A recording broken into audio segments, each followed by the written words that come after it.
en orden, en silencio. Vamos a prepararnos para recibir el mensaje de la palabra de Dios. Sabemos que Dios tiene palabra para sus hijos, ¿verdad? Dios desea hablarnos cada día que nos reunimos.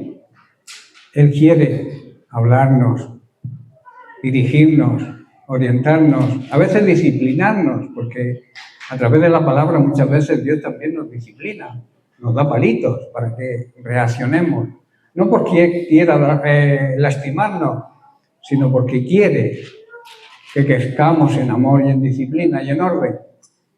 Hay un versículo que habla precisamente, un texto en Santiago que habla de la disciplina, lo importante que es la disciplina, andar en disciplina.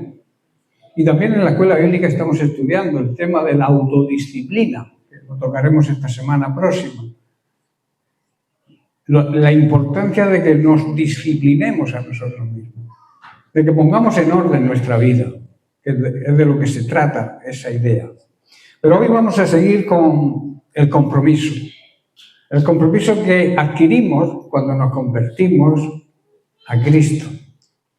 Convertirse a Cristo no es un acto religioso, una liturgia que hacemos y a partir de ahí somos salvos y no necesitamos hacer nada. Todo lo contrario, a partir de ahí cuando empieza nuestro trabajo, nuestro compromiso real con el Señor. Y ese compromiso tiene que ser hasta el final.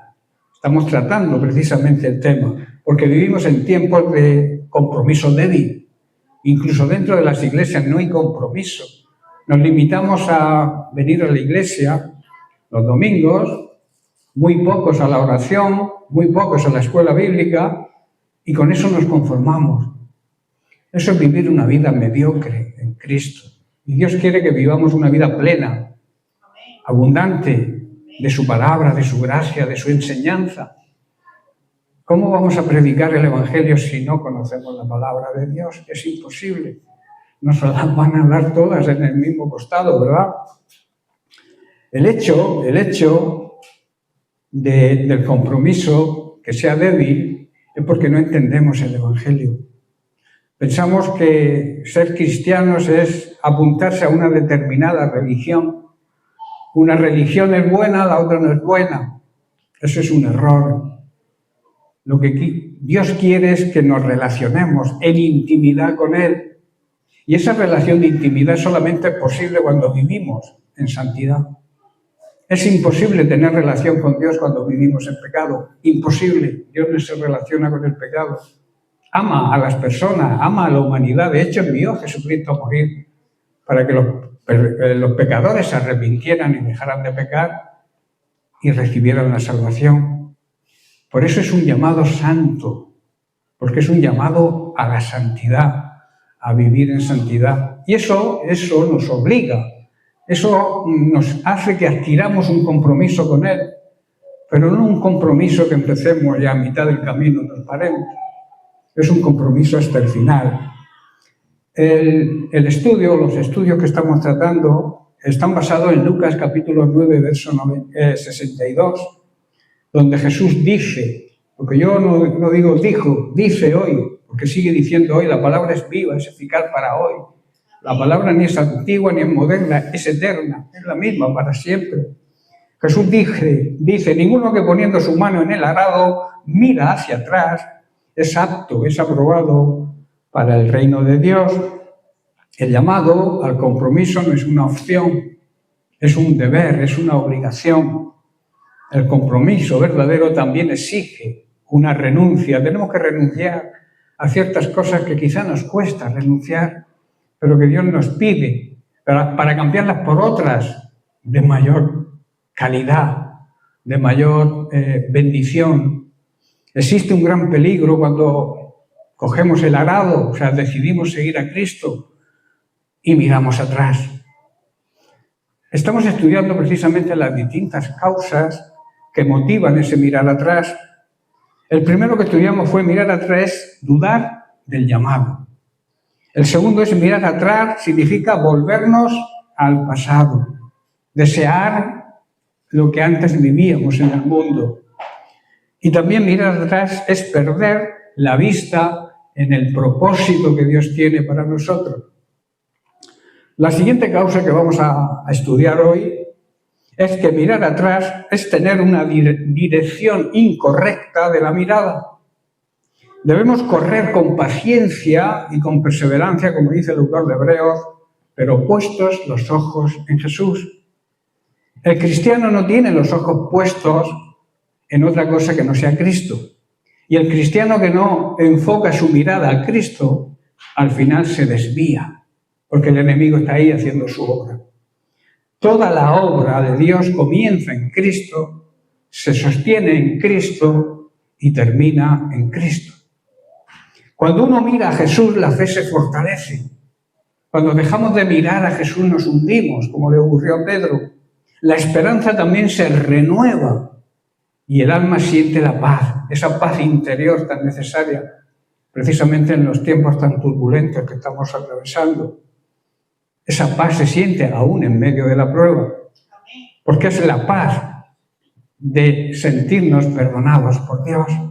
Y esa paz no depende de la circunstancia, depende de nuestra relación con Dios. Por eso, repito, tenemos que poner los ojos en Jesús. El creyente no debe caminar mirando al suelo, ni a las personas que corren con ella, ni a sus propias fuerzas. Debe caminar mirando a Cristo, la obra de Cristo, lo que Él hizo, lo que Él enseñó. Tenemos que saberlo de memoria y ponerlo en práctica y reaccionar. No sabemos, muchas veces ignoramos la grandeza del Dios que tenemos. No valoramos lo grande que es Dios y los beneficios que tenemos en Él. Por eso el salmista decía, le ordenaba a su propio ser interior, a su alma, que alabara al Señor. Y le alabara por todos los beneficios que se reciben. Estamos estudiando también en la escuela bíblica, hablamos de lo poco que damos y lo mucho que recibimos de Dios. Analizamos precisamente eso, ver todo aquello que Dios nos bendice y nos da y lo poco que le devolvemos. Esa mirada debe ser fija, constante y firme. Así como Pedro, como he dicho antes, caminó sobre las aguas mientras miraba a Jesús, así el cristiano avanza firme en las tormentas de la vida mientras sus ojos estén puestos en el Señor. Un atleta en una carrera no mira a los lados, no mira al suelo tampoco, y mucho menos no mira atrás. Si lo hace, lo más seguro es que tropiece, que caiga y que se desvíe y no pueda acabar la carrera. Nosotros los cristianos, de compromiso verdadero, porque hay quien se compromete a medias, debemos correr con la mirada puesta en Cristo. Ahora, yo te preguntaría, ¿el compromiso que tú tienes, el compromiso que tenemos, es un compromiso verdadero? ¿O es simplemente un acto religioso, liturgia? Liturgia son actos externos, que hablábamos también en la escuela bíblica, si vinierais, aprenderíais. Lo que son las obras muertas. Es aquello que hacemos por obligación, aquello que hacemos porque todo el mundo lo hace, aquello que nos han enseñado desde pequeños que tenemos que venir a la iglesia y hacer esto y hacer lo otro. Cuando se hacen sin amor, sin sentimiento, para Dios no valen. Por eso dice la Biblia que tenemos que arrepentirnos de las obras muertas. Hablábamos de dos categorías de obras muertas. La primera, lo que hacíamos antes de convertirnos, que tenemos que arrepentirnos también de todo lo que hacíamos, de toda la liturgia, a la fernalia, las tradiciones que hacíamos, que invalidaban incluso la palabra de Dios. Y las que hacemos, la segunda clase de obras muertas es la que hacemos después de convertirnos. Aquello que no tiene la vida de Dios, que la hacemos por rutina, por hábito, por tradición. O por el simple hecho de decir, si no voy a la iglesia me condeno. Muchos asisten a la iglesia con ese temor. Vienen a la iglesia pensando que si no vienen se condenan. Y eso es una obra muerta que no sirve para nada. Dios no valora lo que hagas por obligación, sino lo que hagas por amor a Él. Por eso quiero hablaros del compromiso verdadero. Muchos empiezan con mucho entusiasmo, pero lo dejan al primer obstáculo. Sabéis que hay carreras en los Juegos Olímpicos, en los estadios hay carreras con obstáculos, ¿verdad? Y cada atleta tiene que ir saltando obstáculos. Y no se paran hasta llegar a la meta. Pero cristianamente hablando, hay muchos que empiezan a correr esa carrera. Y cuando ven el primer obstáculo, se dan por vencidos. Por ejemplo, el matrimonio, el trabajo, los estudios y tristemente también la vida cristiana son abandonados por falta de perseverancia en el compromiso. Jesús, sin embargo, llama a un compromiso radical y para siempre. Tu compromiso con Dios tiene que ser para siempre. No debe ser un seguimiento superficial, sino que salga de lo más profundo de tu ser. Para el Señor, seguirle no es un paseo, sino una entrega total. El compromiso verdadero no se mide por lo que decimos el domingo, sino por lo que hacemos el lunes. ¿Estáis entendiendo? Que los domingos tenemos todos muy cara de buenas personas, de buena gente. A algunos daría gusto verlos los lunes, en el trabajo, en su casa, su propia casa. El compromiso verdadero nace de una decisión firme. Yo decido comprometerme con Dios. Es lo mismo que amar a alguien. El amor no es un sentimiento. Hoy hay una palabra muy común en el mundo que es haz lo que sienta tu corazón. Arreglados vamos, si nos dejamos llevar por lo que es el sentimiento de nuestro corazón. Dios no podía basar algo tan importante como el amor en un sentimiento. Es una decisión. Yo decido amar y me comprometo a amar, compromiso hasta el final. Ese es el amor de Dios. Lamentablemente el amor del mundo no actúa así, no piensa lo mismo. Se nos ha acabado el amor, así que tú te vas con tu papá y yo con mi mamá. Eso no es cristiano verdadero, eso lo hace el mundo. Pero en la iglesia verdadera de Cristo no debe existir eso. El matrimonio es hasta que la muerte nos separe. Y no hay inocentes ni culpables. Es una ruptura que Dios no admite. Y menos el recasamiento. En el trabajo, como he dicho, es lo mismo, tenemos que adquirir un compromiso. Y muchos pierden el trabajo porque no se comprometen a hacer lo que el jefe manda. En los estudios tampoco. Si no hay perseverancia y constancia, no consiguen la carrera, es imposible. Y tristemente en la iglesia, si no nos comprometemos de verdad, no llegaremos a la meta. A esa meta gloriosa, a esa corona de justicia que decía Pablo, que él aseguraba que él estaba esperando en el cielo.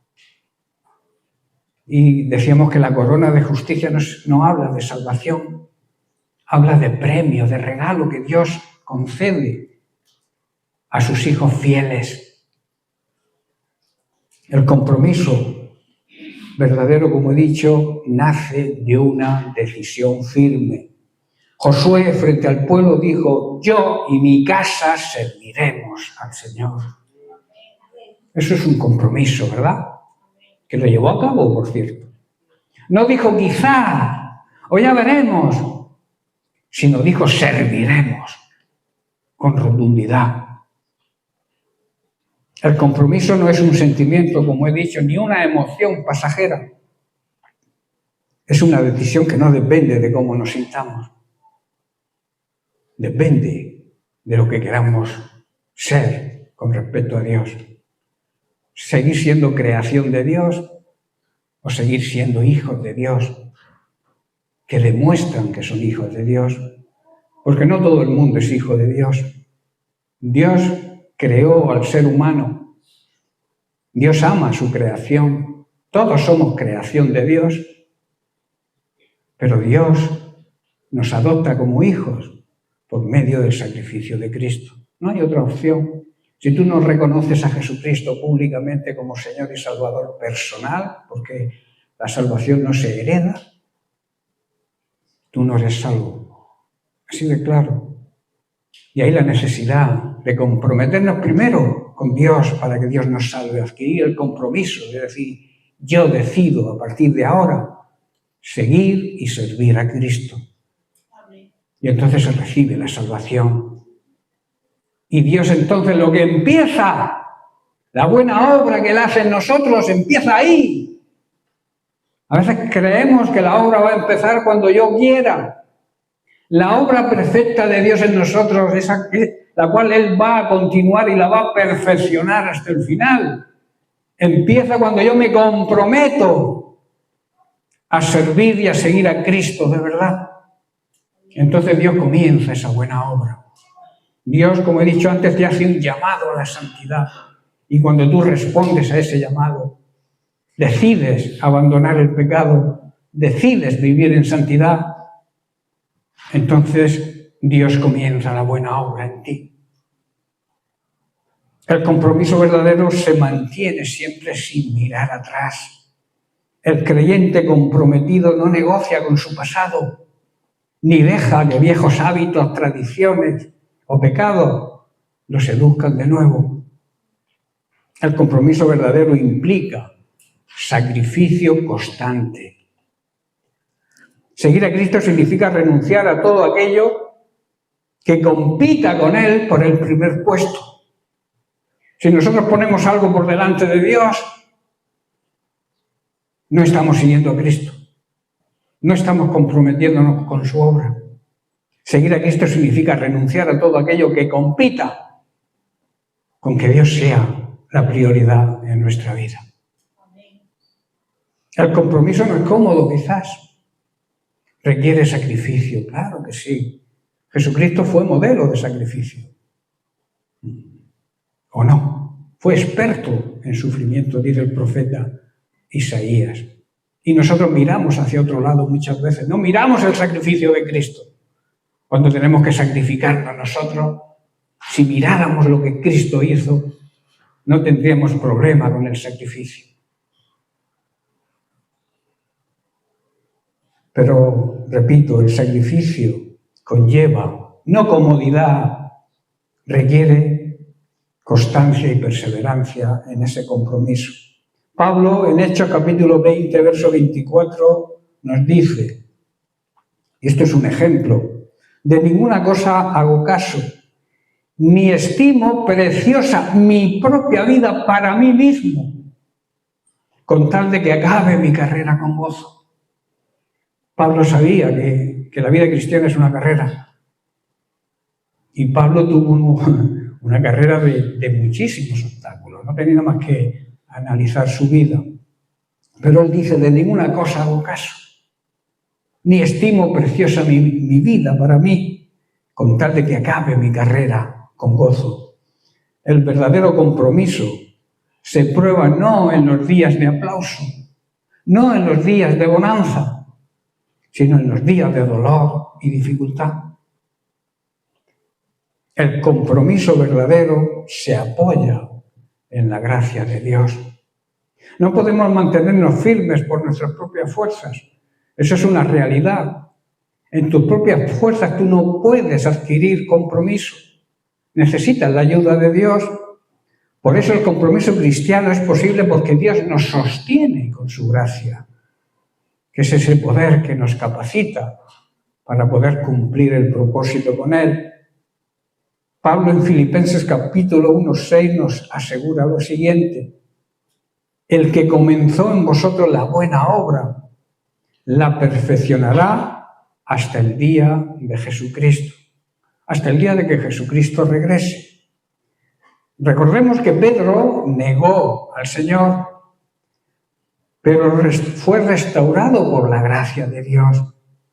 Y a partir de ahí se mantuvo fiel hasta la muerte. Y sabéis que también murió horrendamente, murió crucificado. pero no quiso morir crucificado como Cristo, sino con la cabeza hacia abajo. Fue fiel hasta ese momento. No es nuestra voluntad la que garantiza la fidelidad, sino depender cada día del Señor en oración. El diablo nos quiere apartar de la oración. La oración es necesaria, y más en los tiempos que estamos viviendo, por la juventud que estamos viendo, los hijos que se van al mundo de creyentes, por tantas cosas que estamos viendo cada vez con menos ética y con menos moral.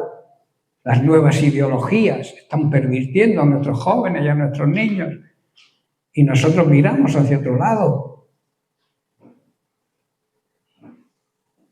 Por eso repito, el compromiso verdadero necesita oración, que es el aire de la iglesia. El aire, una iglesia que no ora se muere, es como la persona que no respira se muere. Y la persona que se duerme también se está muerta. Así que vamos a abrir los ojos, que aquí no hemos venido a dormir. Y desde aquí se ve todo. El compromiso verdadero con Cristo, repito, no es una emoción de un día, sino una entrega total para toda la vida. El compromiso verdadero, por tanto, implica, primero, una decisión firme, mano firme en el arado. He decidido seguir a Cristo y no vuelvo atrás. Hay un cántico por ahí muy precioso que dice eso, ¿verdad? Perseverancia, constancia, sin mirar atrás. Sacrificio constante, sin reservas ni condiciones. Y dependencia total de Dios, porque sabemos que estamos sostenidos por su gracia. Hoy el Señor nos pregunta a su iglesia, como le preguntó a Pedro, ¿me amas? ¿Amamos a Dios? De verdad, los mentirosos no entran en el reino de los cielos. ¿Amamos a Dios? Pues hay que demostrarlo. No es decirlo, es demostrarlo. ¿Cómo se demuestra el amor a Dios? En primer lugar, con nuestra obediencia. Y Dios nos llama a una vida santa. No a una vida perfecta, no somos perfectos, podemos fallar en un momento determinado. Para eso tenemos a Jesucristo como abogado, que cuando cometemos un error, un fallo, un pecado, nos arrepentimos en el momento, pedimos perdón a Dios, pedimos perdón a la persona que hayamos ofendido, y Jesucristo dice, yo pagué el precio por ese pecado.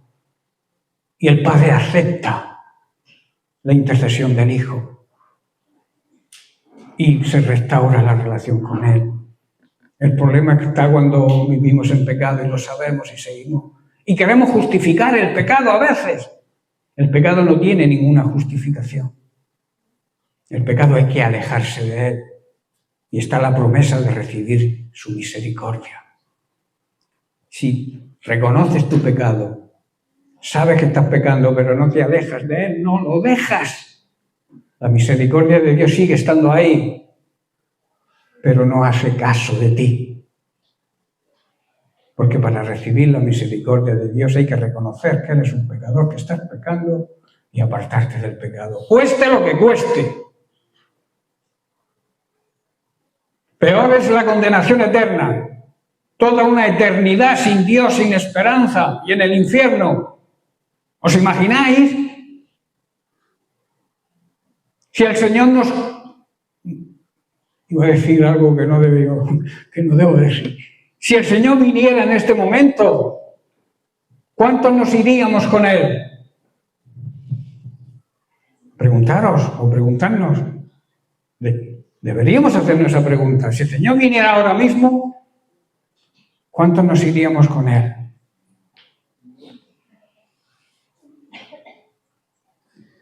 Repito, no se trata de venir a la iglesia cuando me apetezca. No se trata de venir a la iglesia cuando tenga tiempo. No se trata de seguir a Dios de una manera litúrgica. Se trata de seguir a Dios de verdad, de corazón. con el hambre y la necesidad de aprender, con el hambre y la necesidad de ver que los demás, nuestros familiares que no nos conocen, que no conocen a Cristo, puedan conocerlo, ese hambre, ese deseo de que nuestra familia sea salva. Tenemos ese deseo, nuestros vecinos, nuestros amigos, nuestros compañeros de trabajo. Estamos predicándole el Evangelio, no ya de palabra, que también hay que hacerlo, sino con nuestro testimonio. Amén. ¿Cómo somos los lunes, los martes?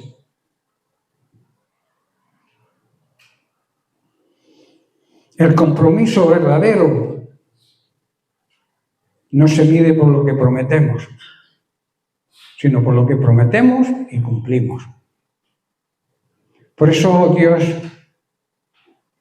te pregunta como a Pedro, ¿me amas, iglesia? La respuesta verdadera no se da con palabras, sino con una vida rendida a Él todos los días. Por eso repito, el compromiso verdadero no se mide por lo que le prometemos a Dios, quizá en un acto de emoción, sino por lo que cumplimos. En Eclesiastés capítulo 5, verso 4, Salomón escribe, cuando a Dios haces promesa, no tardes en cumplirla, porque Él no se complace en los insensatos. Cumple lo que prometes, y si no, no lo prometas. Cuando le hacemos una promesa a Dios, cuando nos comprometemos con Él, no debemos tardar en hacerlo, ni olvidar ese compromiso, porque a Dios no le agradan los necios, que es otra traducción de la palabra insensato, necio, falto de sabiduría. Y no voy a decir tonto porque algunas personas se ofenden cuando se dice tonto. Pero necio ya sabéis lo que significa también. Llama necios a los que no cumplen con el compromiso que adquirimos con Dios al convertirnos y recibir la salvación. Debemos cumplir con todas las promesas que le hagamos y con nuestro compromiso y nuestra obligación de servicio a Él como Él se merece. El mundo, el sistema mundano que vive de espaldas a Dios, nos grita y nos llama a seguirle, a seguir sus tradiciones, sus costumbres. Nos atraen a veces. Las aflicciones nos aprietan. El enemigo no nos va a dejar de tentar.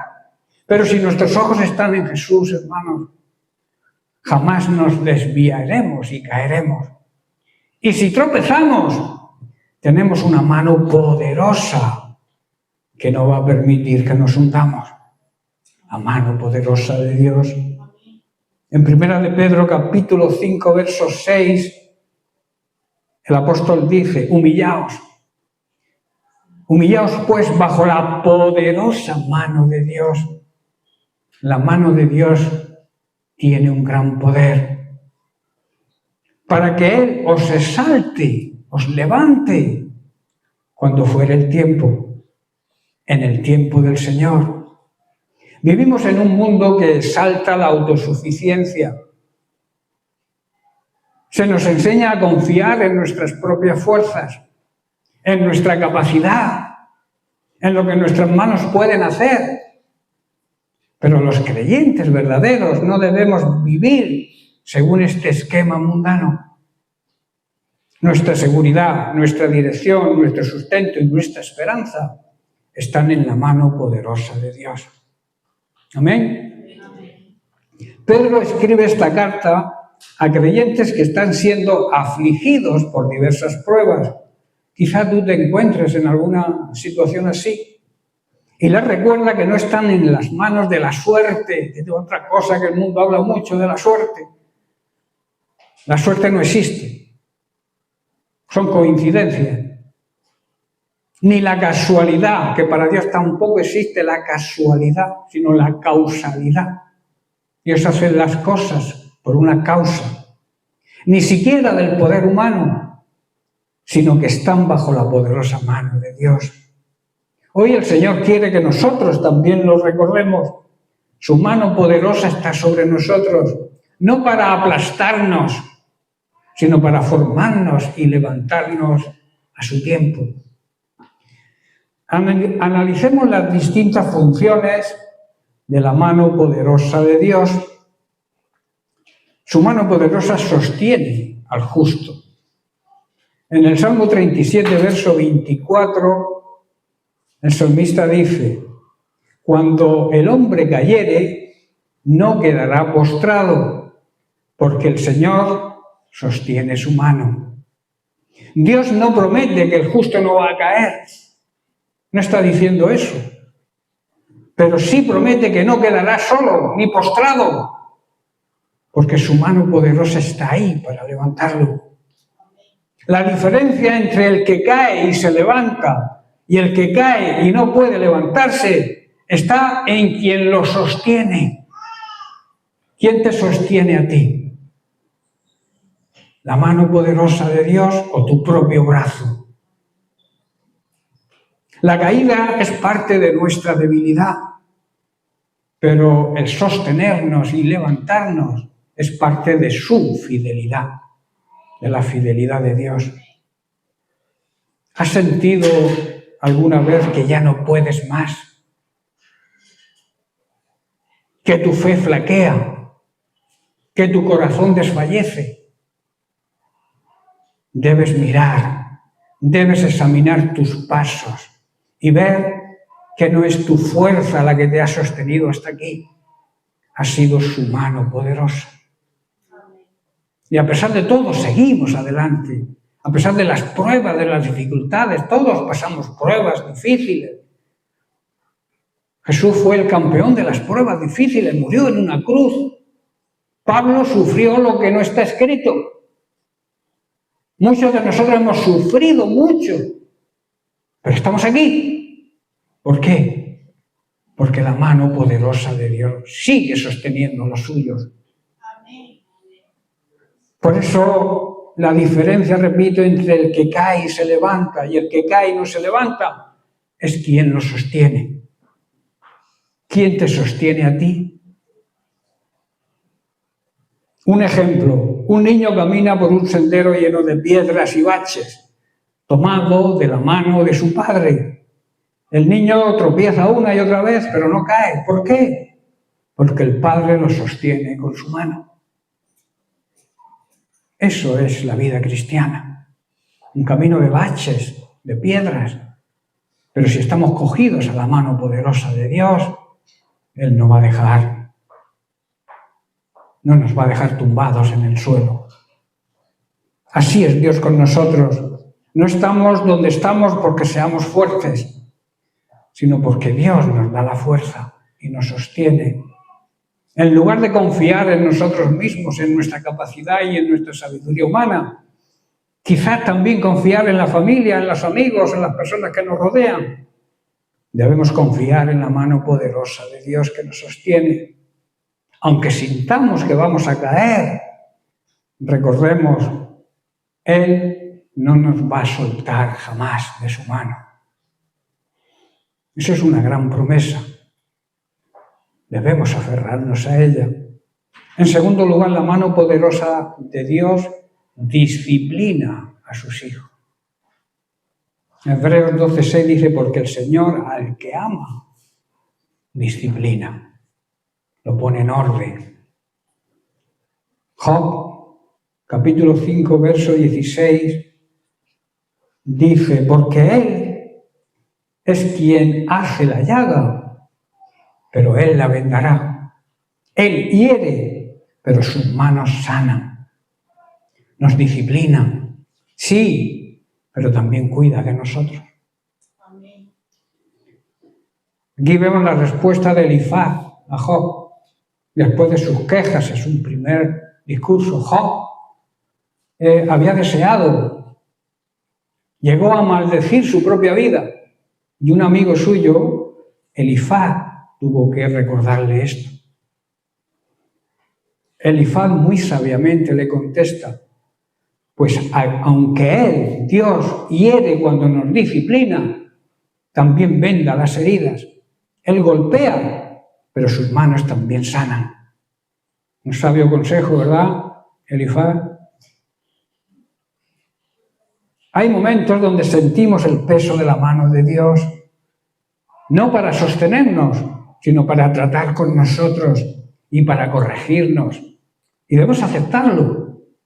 La misma mano que acaricia, también, si te ama, te tiene que corregir.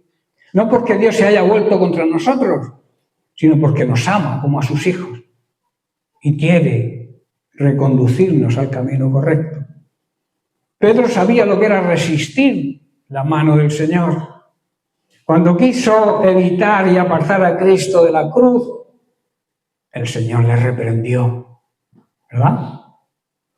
Cuando le negó, lo miró con una mirada que quebró su corazón, pero fue esa misma mano de disciplina la que más tarde lo restauró y lo levantó como el apóstol Pedro.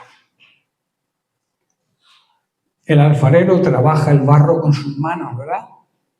A veces lo presiona con fuerza, lo rompe quizás, pero lo vuelve a formar.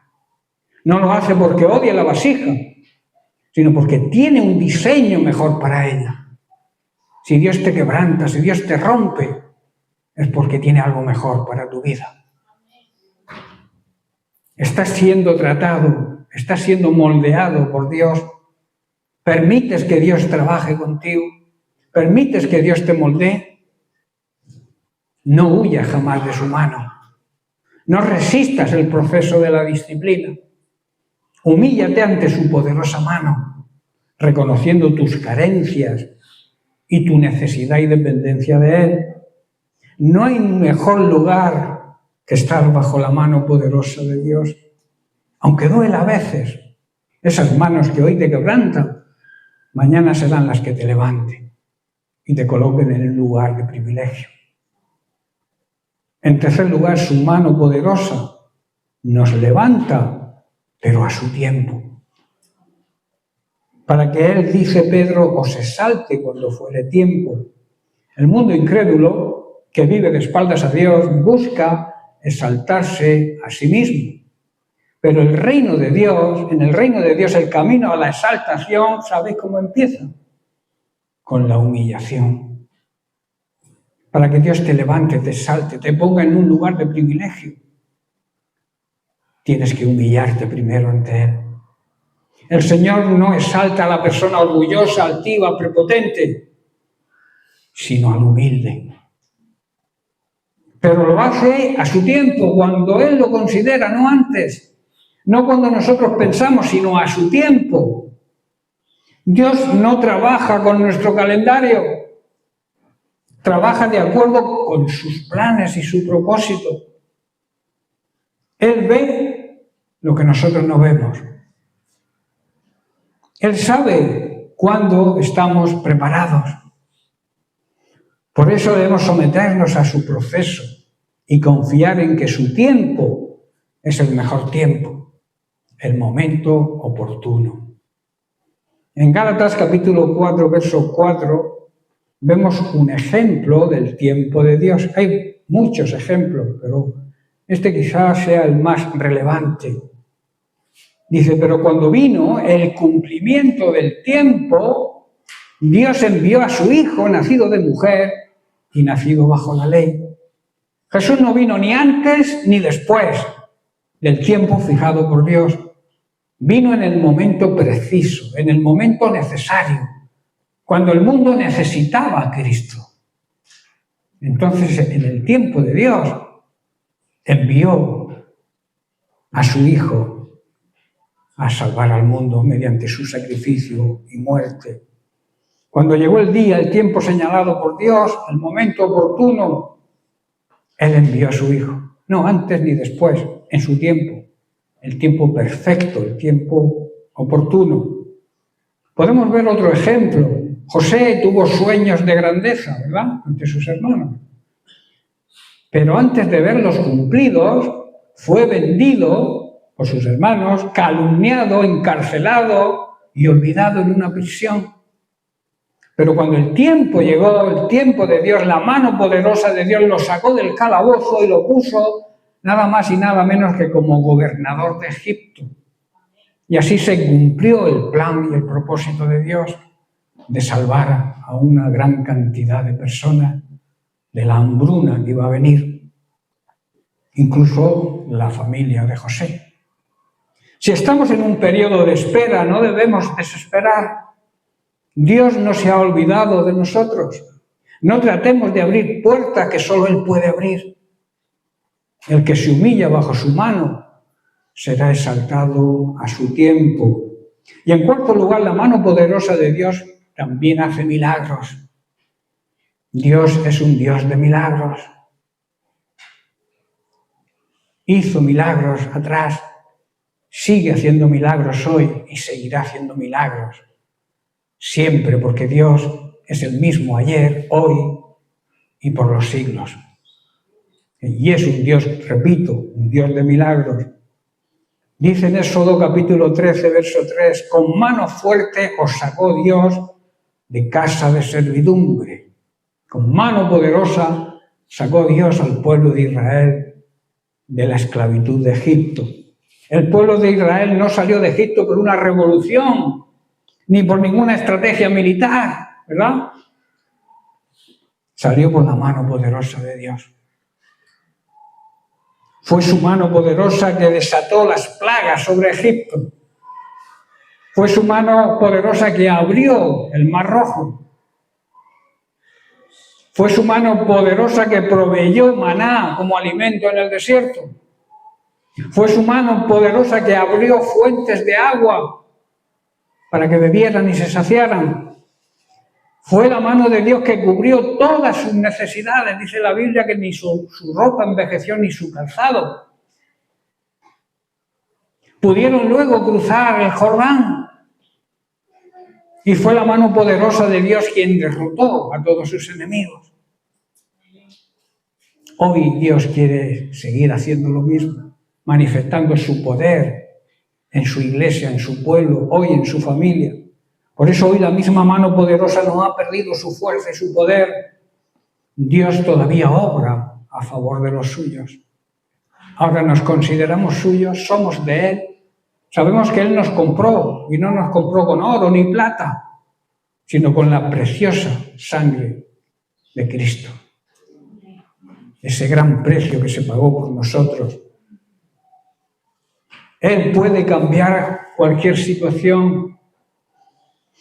Puede abrir puertas que a nosotros nos es imposible abrirlas. Puertas de trabajo, quizás, que no tenemos. Confía en Él, pídele a Dios. Pero pídele a Dios un trabajo que no te aleje de Él. Que el diablo todavía está también por ahí al acecho.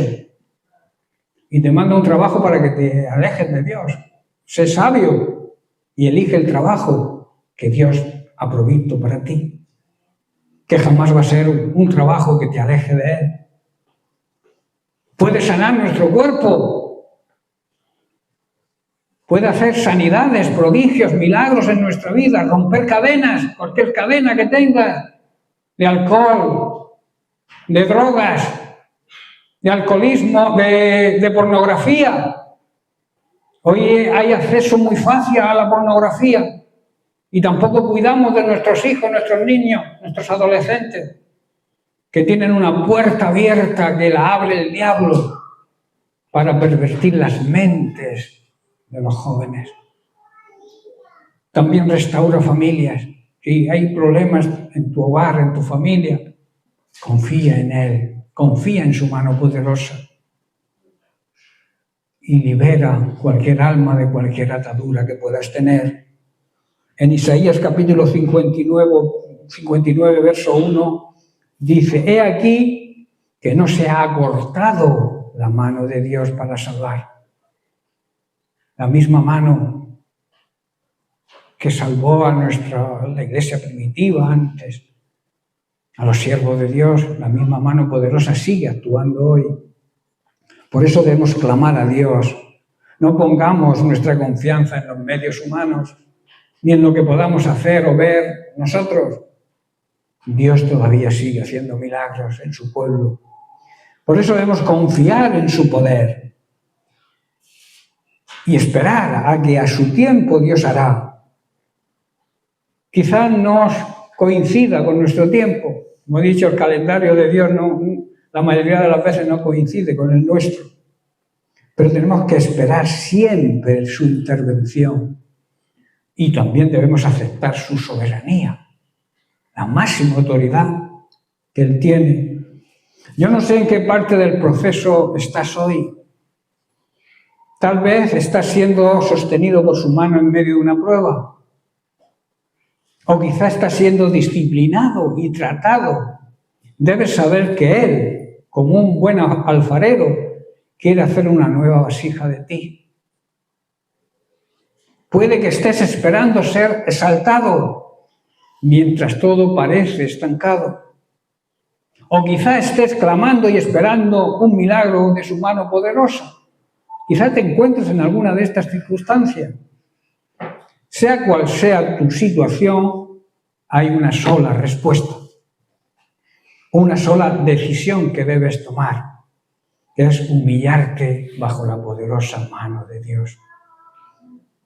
Recuerda, Dios resiste a los soberbios. Ya estoy terminando. Dios resiste a los soberbios y a los orgullosos, pero da gracia a las personas humildes, las personas que reconocen su debilidad, que reconocen que pueden estar equivocados y reconocen que dependen de Dios, aunque lo tengan todo, materialmente hablando. Por eso no luchemos más en nuestras fuerzas, hermanos. No cuestionemos el proceso de la disciplina y la espera. No impongamos nuestro tiempo. No perdamos la fe en el poder de Dios. Debemos ponernos bajo su poderosa mano y esperar en Él. Voy a hacer un anticipo de la siguiente causa de mirar atrás, que ya la terminaremos, si Dios quiere, la semana que viene. Es ignorar que el principio y el fin debe ser Cristo.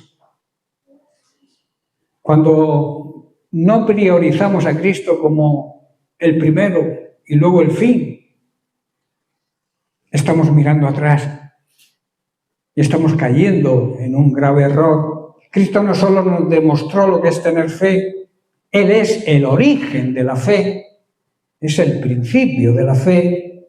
Ninguna persona puede tener fe verdadera sin que el Señor se la conceda. Es imposible.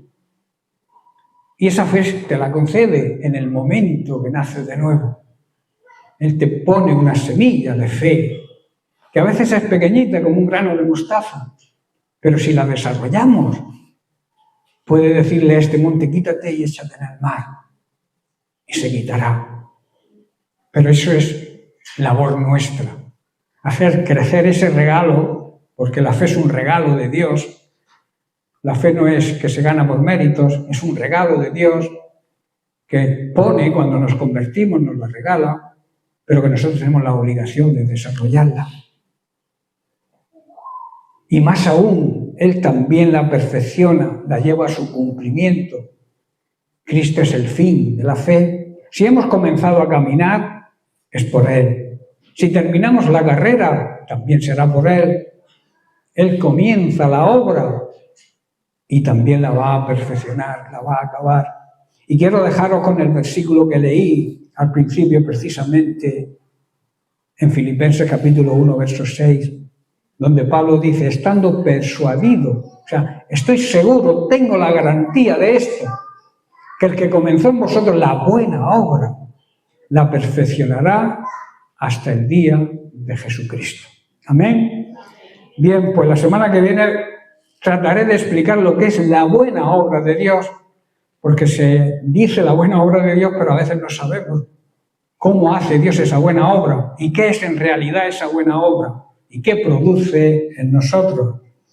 Pero esto será el tema de la semana que viene. Lo dejamos aquí y que Dios les bendiga.